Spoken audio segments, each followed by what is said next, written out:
Halo Infinite campaign reviews are here and they are widely positive. I thought I would take a few moments to talk about my thoughts about the Halo Infinite campaign, and what I have to say might surprise you just a little bit.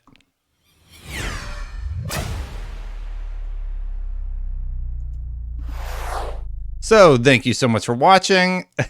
If you like this channel, please hit that subscribe button, hit that bell. Thank you so much for watching, everybody.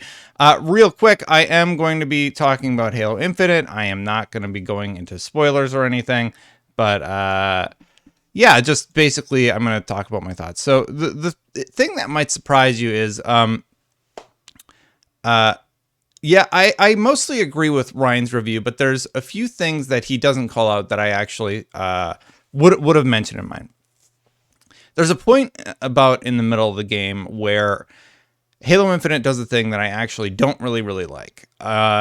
I love everything about the game. I love the gameplay. The gameplay is solid. The traversal of the world, the exploration, getting to find all the little things, finding all the Spartan cores, fighting the bosses, liberating the bases. And I played through the whole game on Legendary difficulty, so I have seen everything that it has to offer. Some of my criticisms include one of the points. Ryan works at IGN. He worked on the review, and I'm going to be talking about this a ton more on Unlocked. But one of the things that I don't think players who are unfamiliar with the franchise are going to have a great time with is the story, because if you don't know what's going on in the Halo story, all of these characters, what's happening, and like who the characters are going to be a little bit strange to you, because I don't think they do a really good job of explaining who characters were from the past, and instead they do focus on these new characters, but because of the context that you need from the old games, something is lost there.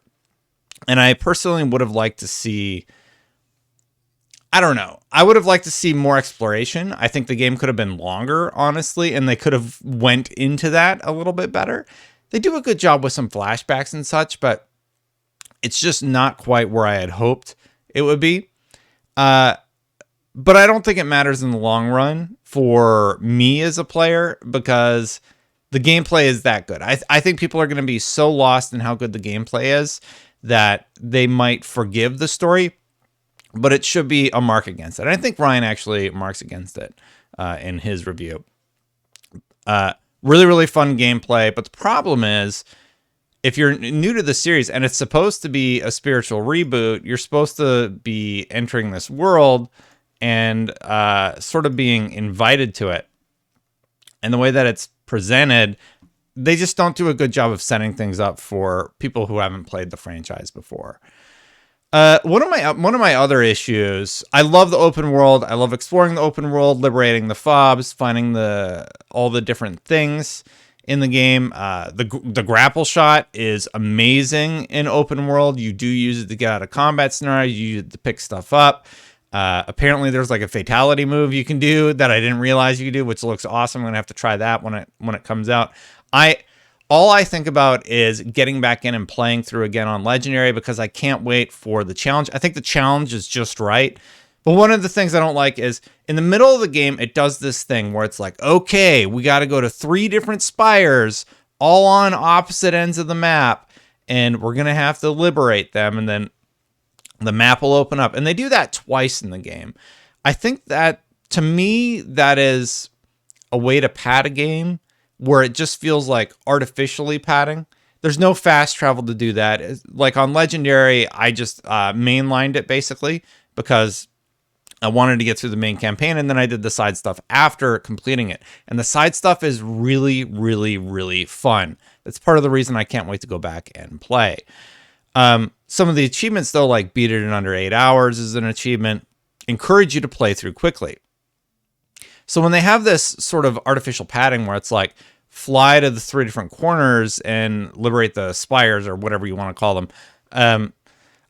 it just felt a little unnecessary. And every time it happened, I was like, oh, okay, I gotta fly 1,500 kilometers over there, and then 1,500 kilometers over there, and then 1,500 kilometers over there to advance the storyline. But largely, those are my 2 negative criticisms, because When it comes down to it, the gameplay is just so fun. Here you see he's dropping in a wasp, and then he's able to just fly wherever. You don't unlock wasps from the beginning. Otherwise, my point about traversal would be a little bit moot. You actually have to do a bunch of the side quests in order to unlock enough points to get the wasp. Even in my post game, I have like the scorpion tank, but I haven't unlocked the wasp yet. So I don't know if that's a late game thing or when that comes in, but it's not something that you can, it seems like it's not something that you can easily unlock early on. So what I would do is I would steal a ghost that somebody else had by just baiting them to get close enough, and then, you know, grapple shotting and stealing it. The grapple shot is awesome, by the way. And then flying to the next destination. I was really bummed about the story, actually. Not in the same way I was about Halo 5. I think they actually go into a lot that fans are going to appreciate in the story, but so much of it is like a really, really deep cut into the lore that newcomers are just, they're just not going to have any idea what the heck is going on. Like, okay, you're the superhero, you know you're Master Chief, right? And then you go get the weapon. The weapon's role isn't, it's sort of clearly explained by the end of the story, but I don't know. The resolution, in my opinion, it's just not. When I beat the game, I was just kind of like, okay. And then it just kind of ends. Now, Halo Infinite, they did say, is setting up for a larger experience, so they're probably going to do DLC and stuff like that. But, I mean, for it to just end on the note that it ends on, I do wish that there was a little bit more to it than that. And I think we're going to uncover more as it goes. If you are into the lore, though, and you do want to know what happened after Halo 5, like, how did we wind up here? What happened to Cortana? What happened to Lasky? What happened to all these people? It's gone into a lot more in the audio logs. You can see up here, there's like database on the top of the menu in the gameplay that we're looking at right now. And you're able to actually get a little bit more context as to what happened to these characters in the audio logs, as it will go over just audio snippets of what happened. And I actually really, really love these because you get to hear from some characters and that you didn't hear from as much as I would have liked, because I liked it, because they're my favorite characters in the campaign. So that is one way they flesh it out. And just a reminder that yes, they are going to be doing, sorry, I'm enamored with the gameplay. They are going to be doing more content further down the line. But yeah, I guess I should talk about the gameplay. The gameplay is just, it's perfect. It's so good. Playing through on Legendary. Now, I like a really, really difficult challenge, and Legendary offers, it just pushes it right to that point where it's almost too tough that it's frustrating, but it's actually, but like, you never get so infuriated that you give up. You can continue going on. You can beat it on Legendary, at least at wherever you consider my skill level. So I think people who have played at Legendary in the past are going to have a fun time. This isn't going to be a lot of, there'll be moments where you'll weapon juggle to the next location, but for the most part, this is going to be about moving around with the grapple shot. This is going to be about dodging attacks. This is going to be figuring out, okay, how do I get around this AI and continue to the next segment? Visually, I do think we should mention briefly that visually the game looks good, but I don't think it's like a showstopper or anything. And a lot of people, for some reason, put this sort of weight or expectation on Halo Infinite, where they need it to be this graphical masterpiece. I don't think that's necessary, but I do think it is going to rightfully get a little bit of flack for not looking as pretty as it could be, even after the big delay. There's shots like this that look great, where it's like a cutscene, and then when Master Chief's just running around in the open world, the thing that always jumps out to me in games like this are the trees. They're all pine trees, so they kind of look, I don't know. They look, I don't know the right word for it. Strange or pixely, or I can't think of the right terminology, but yeah, I do think it could be a little bit prettier. I think that's going to happen. further down the line. And ironically, all the shots you're seeing in this trailer are like the best moments from the campaign, where the game really does a good job of making you stop and showing off how good it can look. This shot of Master Chief and the weapon meeting for the first time, it's sort of in an internal area. This is an external area where Chief gets, I believe he gets knocked out by one of the characters we've seen in a past trailer. And then, yeah, here, it looks good, but it's like, okay, yeah, it looks fine.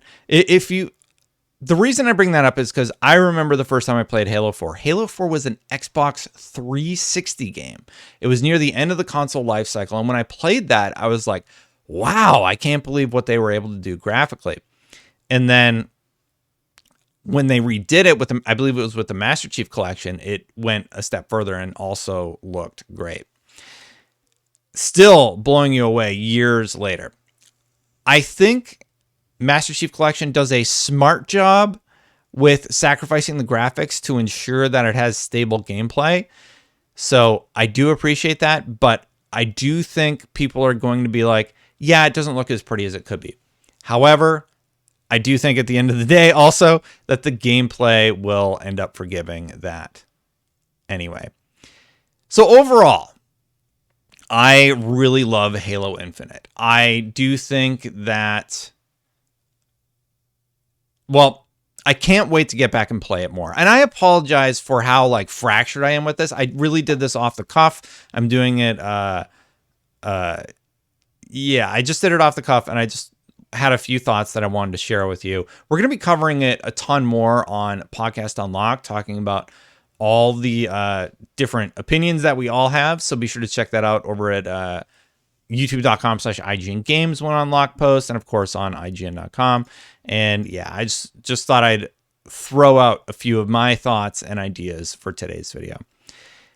I hope you're excited for Halo Infinite. You should be. If you're a Halo fan, you're going to love Halo Infinite. If you're a newcomer, you might be a little lost on the story, but you're going to love the gameplay. The gameplay is so fun, and I think you're in for a treat. And it's on Game Pass, of course, so if you're a Game Pass subscriber, you're getting a great game.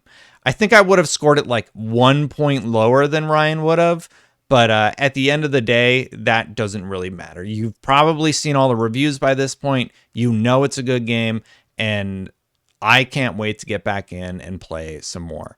Let me know your thoughts after you get to play on the 8th. That was just sort of my 2 cents, and I'm trying to find my buttons here for the outro. But thank you for watching today's video. If you like these sort of videos, please hit that subscribe button, hit that bell. I do appreciate you watching so much. Again, just some really quick thoughts today about my time with Halo Infinite. If you like these sort of videos and you want to become a member, memberships are turned on. Thank you so much for becoming a member. Click that join button if you would like to become a member and support this channel. Thank you so much to everybody who has done so this far. I'm going to get out of here. Pretty tired today, and I'll see you for the next one. Bye for now, everybody.